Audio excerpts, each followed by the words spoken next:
And finally, Gillard announced the East Timor solution. Now, this is a solution that will work beautifully for everyone, except East Timor. Yeah, but that's OK, because the politicians, they don't care what the East Timorese think, because East Timorese people don't call talkback radio. In fact, look, even when we arranged for an East Timorese friend of ours to try phoning up talkback host Bob Francis, it didn't work out so well. Matati, are you calling from East Timor? Excuse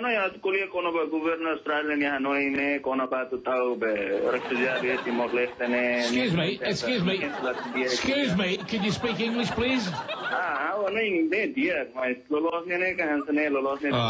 I don't even know what he's talking about. 17 minutes to 12 o'clock. We tried. What the East Timor solution is all about, however, is this guy, David Bradbury. Now, he's almost as much behind Gillard's policies as he is behind the for photo opportunities off the coast of Darwin. Now, look, no wonder Bradbury loves patrolling the seas off Darwin, because his electorate is right next door to the Blue Mountains. But look, admittedly, David Bradbury does have some very good political instincts. Like, he said this during the leadership spill. There is and has been a growing view that we have lost our way. No kidding you've lost your way, David. You're in the Timor Sea. Your electorate is 4,000 kilometres away. Anyway, David Bradbury seems very concerned about boat people in his landlocked electorate of Lindsay. So we deployed Commodore Craig Rewcastle to help protect Lindsay's borders. We're here to help David patrol the borders of his Western Sydney electorate.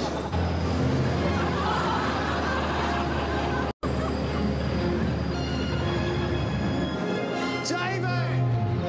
I've got the Navy! You don't have to... By several stretches of water, but the locals are vigilant and keep the boat people away by constantly smacking golf balls into the water. Keep hitting people! Could be any second! Still, the refugees keep landing in the seat of Lindsay, and most of them come ashore here at Panther's World of Entertainment. Here's one now. Stop! Stop! Sorry. Just a local bloke. It's all right. He can come in. Come on, mate. He's white. He's not a refugee. Fine. False alarm. Is he dealing with all of your unfounded fears? Yes. Yeah, he is. It's just white people here, isn't it? Pretty much.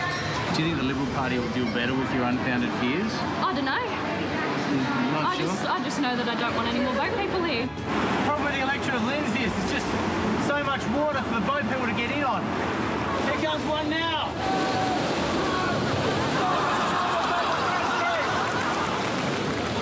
What about leprechauns? You seen any leprechauns? No. Well, that means David's protecting you from those.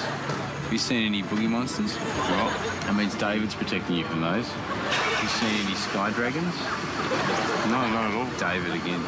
Mate, David's got the Navy down here. See, just keep the boat people away. You happy? Yeah, you happy about that? Yeah, thank David for that. Oh, thank you. He came to visit us in Darwin, so we came down here. Thanks, mate.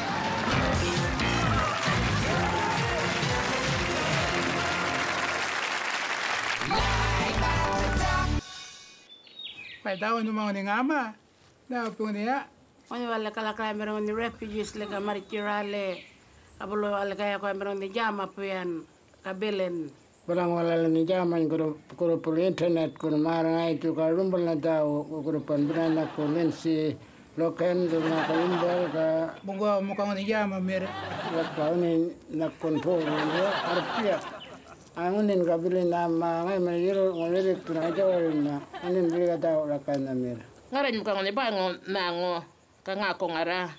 Kalau penyual ngoni ke bango laka dao lemurung kalangan jayul ngopunja. Ya kawal ke biar mak mango kawakal ko yuwal ko ni dao. Good evening, ladies and gentlemen. I think it's time for a little musical diversion. And can I say I've been awfully taken with your Prime Minister, but there is a small part of me, the tiny pedant within, that really does wish she would learn how to speak the proper Queen's English. There's a lady in the lodge who's won my fickle heart. She's ravishing and elegant, so splendid and so smart. But Julia, I must admit, there's one small thing I hate, and that's the way you mispronounce the word... negotiate. I I can overlook your bogan tones and all your repetition. I know you'll always speak and spin like every politician, but if I am to love you, then we must get something straight. You have to learn how to pronounce the word negotiate. I'd have a little wager and put to you directly that any person in the street could say the word correctly. Negotiate. Negotiate. Negotiate. Negotiate. Negotiate. Negotiate. Negotiate. Negotiate. I don't care if the mining tax brings us to our knees. You can increase our emissions, you can spit on refugees, you can set my roof on fire, you can raise my interest rates, just as long as you learn how to say the word Negotiate. I mean, no one says propitiate, one never hears initiate. You know we don't appreciate it when you say Negotiate. You never say substantiate or utter differentiate. We find it quite excruciating when you say Negotiate. Andrew Hansen, ladies and gentlemen. Oh! And the good news is Tony Jones not too far away now, and to find out what he's got coming up on Late Line tonight, here's a little preview. Coming up on Late Line, as the arrival of boat people continues to rise, what plan do authorities have in place to combat the even larger numbers of boat shoe people? We've seen a dramatic influx of boat shoe people, especially in affluent private school areas. These people are badly dressed yuppies.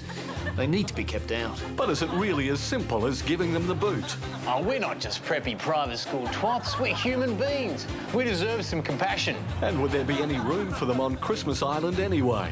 It's just not feasible to lock them all up. Our detention centres are already overflowing with people who insist on wearing Crocs. Footing the bill.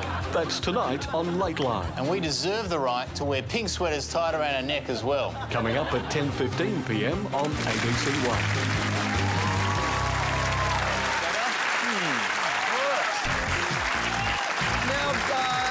While we're still on Labor, I finally caught up with the Hawk telemovie that was on Channel 10 a couple of weeks ago. I think we got a clip of it here. Closing their businesses, losing their homes, they're going to want you running their country. Yeah, this is the promo they ran. I love this telemovie because I had absolutely no idea that Roger Rogerson was once the Prime Minister of Australia. That was news to me. Yeah, look, I had no idea that the guy from the Commonwealth Bank ads was once our treasurer. I mean, surely that's a conflict of interest. There was actually a little bit of sneering about some of the casting, but I thought they did quite a good job on the whole, getting decent lookalikes, especially when you consider the first guy that they cast as Hawk. And you will stand down. What did you just say? You know, not an exact... he's pretty good. Yeah. It was all Although, to be fair, he was a lot closer than the guy they originally got to cast as Howard. That was fooling no one. No. That was never going to fly, no. But look, for anyone who missed Hawk, I'm pleased to say that it is now out on DVD and it is well worth getting a hold on, even if you saw it on TV originally, because the DVD comes packed with loads of great extras. Yours to own on DVD, the acclaimed telemovie about Australia's most colourful Prime Minister, with hours of bonus material including all 2,000 shags. And a special commentary track by Paul Keating. Selfish prick. No, this is a bloke who knew 1/8 of nothing about proper architecture. He wouldn't recognise a Van Gogh if it was hanging off his pecker. One Prime Minister, two sides of history. Hawk, now available on DVD and Blu-ray. Oh, Jesus Christ. Give him a break, a fucking lizard rooting a fucking poodle. I mean, come on, let's call the RSPCA.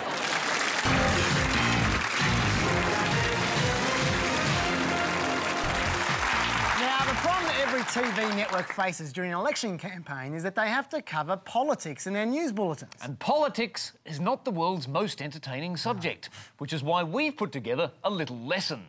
How to turn this boring shit into great TV. Now, political issues can be quite dry, so you've got to make sure you have some great footage to stimulate viewers' interest. Yes, now here is an object lesson in TV reporting from 10 News, right? Now, they went out and filmed thousands of dazzling images to add excitement to a report about broadband. This is the actual story they showed on air in real time.